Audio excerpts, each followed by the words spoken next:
Laban ng Phoenix Super LPG kontra Blackwater Bossing. Parehas gustong bumawi ng both teams dahil parehas nga silang talo sa kanilang mga nakaraang laro. Magkasunod lang sila sa standing sa Group B. Nasa number 1 ang Phoenix with 3-1 habang pangalawa naman ang Blackwater with 2-2. Opening quarter 5-2 start para sa Phoenix mga idol. Pero grabing counter agad ginawa ng Blackwater sa kanilang 12-0 run para kontrolin ang laban sa pangunguna ni CJ Austria. Naputol na lang yan sa 200 slam dunk na to ni Kai Balungay. Biglang nagsunod-sunod ang turnovers ng Blackwater. Richie Rivero pinakitaan ng reverse dunk ang import ng Blackwater na si Kentrell Barkley. Di kita na ang laban sa late minutes mga idol. Di makapaniwala si Coach Charles Chu nang matawagan ng traveling si Gian Mamuyak sa play na ito. Blackwater pa rin ang lalamang dalawa end of first quarter 22-20. Entering second quarter nagkakapalitan lang ng puntos ang both teams. Patuloy ang pag-score ni Kentrell Barkley para sa Blackwater. Ganon din si RK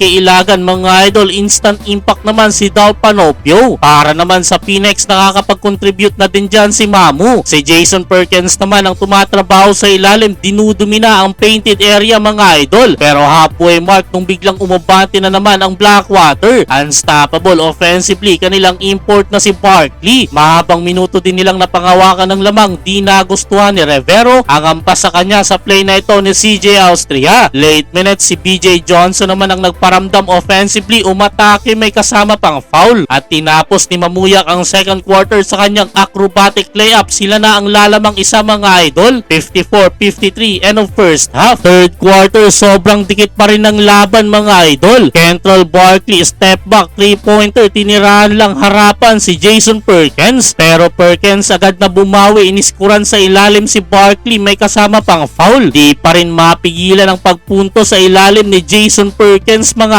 idol. Patuloy din ang pag-contribute ni Mamu sa Phoenix. Meron na siyang double digit sa puntos. Sila na ang may control ng laban mga idol. End of third quarter hawak na nila ang 6-point lead 78-72. Fourth quarter quick 4-0 start para sa Blackwater Bossing. Pero agad may sagot ang Phoenix mga idol. Jason Perkins kinakain lang ang bantay ng import ng Blackwater sa ilalim. Gian Mamuyak tres naman pinakawalan na iwang bukas sa corner. Opensa at depensa ang tinatrabaho ni Mamu mga idol. Lobo na mahigit 10 kanilang lamang 94-83 under 5 minutes. Napangawakan ng Phoenix kanilang lamang hanggang dulo. Matagumpay nilang nakuha ang kanilang pang-apat na panalo ngayong conference. Unang panalo ni Gian Mamuyak sa Phoenix Super LPG.